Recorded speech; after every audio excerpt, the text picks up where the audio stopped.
E aí pessoal, beleza? Nessa aula aqui a gente vai estar entendendo como que funciona um DNS, como que a gente pode estar fazendo análises aí simples e um pouco avançadas de DNS e subdomínio. Antes da gente avançar com a aula aqui, a gente tem que entender qual que é a função de um DNS. Basicamente o DNS ele faz a tradução de um hostname aqui, de um domínio, para o seu respectivo endereço de IP do servidor. Vou mostrar aqui na prática aqui como que funciona. Quando você acessa, por exemplo, aqui o google.com, para você está aparecendo o nome do domínio aqui google.com, mas como que está funcionando por trás disso aí?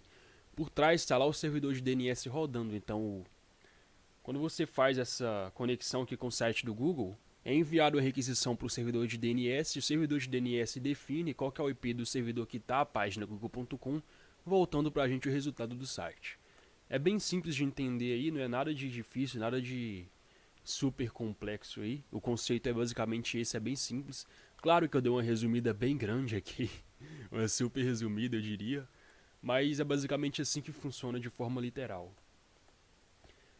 Vocês já sabem aí como que é o que é um subdomínio aí, eu espero que vocês já saibam, né? Mas se não sabe, eu vou estar dando uma simples explicada aqui.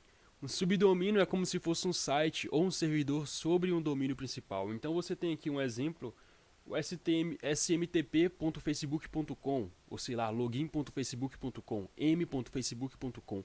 Tudo isso é um site ou um servidor sobre um domínio principal. Mas você me diz, então, um subdomínio tem o mesmo IP do domínio principal, certo? Nem sempre. Um exemplo disso aqui é o servidor de SMTP do Facebook. É claro que esses IPs aqui são fictícios, não é nada real. Eu não estou expondo aqui o IP real do facebook.com no momento.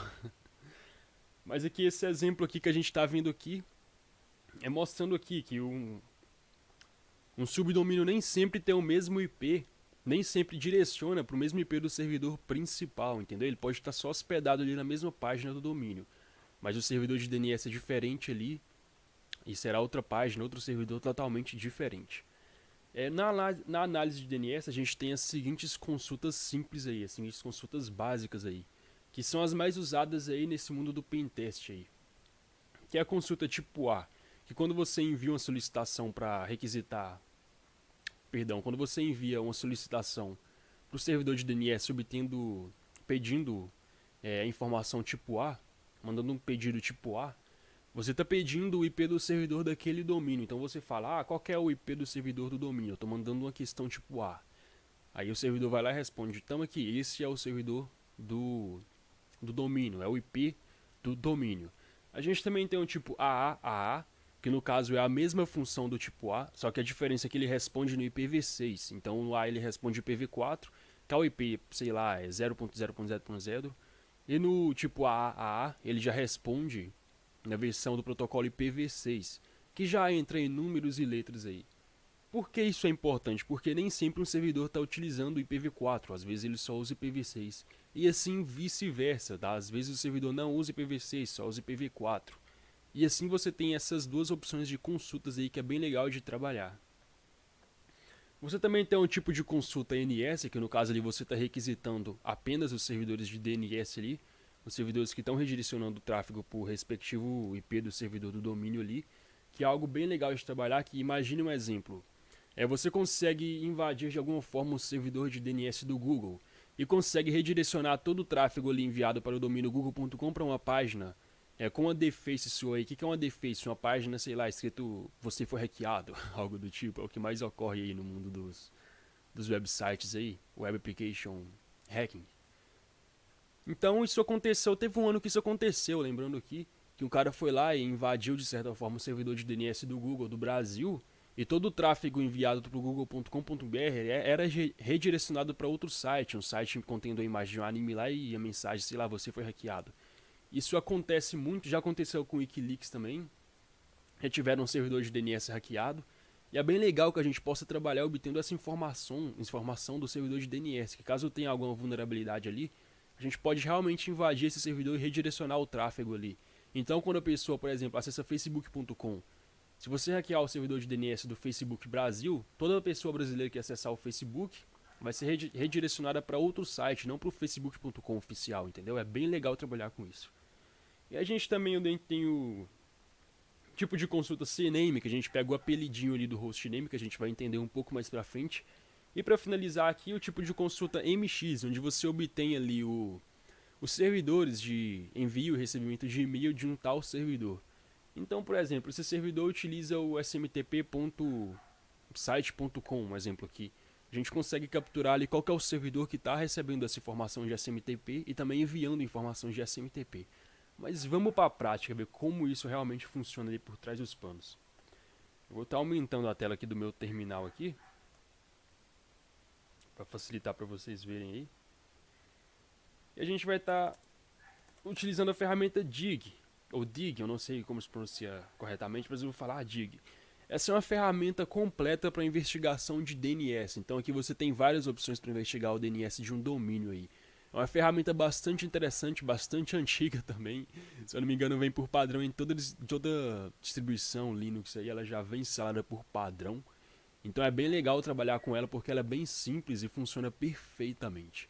Lembrando que não existe só essa ferramenta para análise de DNS. Aqui no Kali aqui que você deve estar usando, se você vir aqui na primeira opção, vai ter aqui DNS Análise. Então você vai ter uma lista de ferramentas para análise de DNS. Essas aqui são as padrões do Kali, fora que você pode criar as suas próprias, que a gente não vai entrar nesse curso aqui, esse detalhe de desenvolvimento de softwares voltados para o hacking, porque não é o foco, né? O foco é apenas hacking de aplicações web. Mas e você também pode encontrar ferramentas públicas aí que não são instaladas no Kali por padrão. Também é bem legal trabalhar com isso. Mas vamos lá. Vamos rodar aqui um dig aqui, né, para ver as opções aqui. Pode ver que ele retorna algumas opções locais aqui. Então meu IP local, meu servidor local, que é o localhost. Tem também aqui algumas informações do IP interno da minha rede aqui, do servidor interno, nada tão importante pra gente. Mas a gente vai estar rodando aqui um dig obtendo o IPv4 do servidor do Google. Então a gente vai colocar um dig, ó, como está mostrando aqui, ó, opção A, consulta do tipo A, IPv4 do servidor. Então a gente coloca A e o domínio na frente, no caso aqui google.com. E olha que legal que ele retorna pra gente aqui, olha. Ele falou tipo de pergunta, consulta do tipo A. E o que ele retornou pra gente? O IPv4 do google.com. E é bem legal trabalhar com isso aí, porque a gente realmente consegue ver o IP do servidor ali através de uma consulta simples. Um simples clique aqui, olha, não demora nem um segundo para carregar e já mostra pra gente esse resultado. É bem mais rápido do que outros métodos aí. Por exemplo, usando uma ferramenta de... Até mesmo o ping é mais demorado do que isso aqui. Mas vamos lá, obter o endereço IPv6 do Google aqui, se usar, que eu acredito muito que usa. Mas vamos fazer esse teste aqui para ver. E olha, funcionou perfeitamente. O tipo de consulta é o tipo AAAA. Ou seja, a gente está requisitando o IPv6 do servidor do Google aqui. Como a gente pode ver aqui, a mesma consulta do tipo A, que obtém o IPv4. A diferença é que obtém o IPv6, só que trabalha da mesma forma, entendeu? Mas aqui, vamos obter o servidor de DNS aqui do Google aqui agora. Na verdade, vamos alterar. Vamos obter o servidor de DNS da XPSec. Pra gente ver o que dá. E olha aqui que ele retornou pra gente. Olha aqui a questão... a requisição aqui foi do tipo, a consulta do tipo NS, que a gente está vendo aqui. Que é a consulta que a gente obtém em servidores de DNS aqui. E pode ver que a gente obteve aqui que o site que a gente usa, xpsecsecurity.com, usa 2 servidores de DNS. Sim, geralmente é assim. Caso um não funcione, ainda tem o outro de reserva. Então, geralmente, grandes sites aí, grandes empresas de hospedagem, utilizam 2 ou mais servidores de DNS aí para manter essa segurança extra. Caso um seja invadido, ou caso um seja derrubado, ou tenha algum problema interno, ainda tem o outro de reserva. Então, mesmo que um não funcione, tem o outro que vai funcionar perfeitamente, substituindo a função do primeiro. Então, pode ver que a gente obteve aqui facilmente as configurações aqui de DNS do domínio xpsecsecurity.com. E é bem interessante, quando a gente obtém ali o servidor de DNS, a gente está ampliando a nossa visão de ataque no campo de batalha ali, eu diria assim, no campo de ataque ali, entre um atacante e um alvo. Então imagine que você ataca esse servidor de DNS, com um ataque de tipo DDoS, que torna o serviço indisponível. Então o site ali vai ficar indisponível também? Sim, de certa forma sim. É bem legal trabalhar com servidores de DNS por causa disso. Se você conseguir de alguma forma acesso a esse servidor, ou cortar o acesso a esse servidor, todos os domínios ali ligados a esse servidor de DNS ficam disponíveis. É bem legal isso aí, a gente vai trabalhar um pouco mais pra frente nessa questão de ataques DDoS em aplicações web. Mas vamos fazer uma consulta do tipo MX agora, o que é MX mesmo aí? Consulta de serviço de e-mail.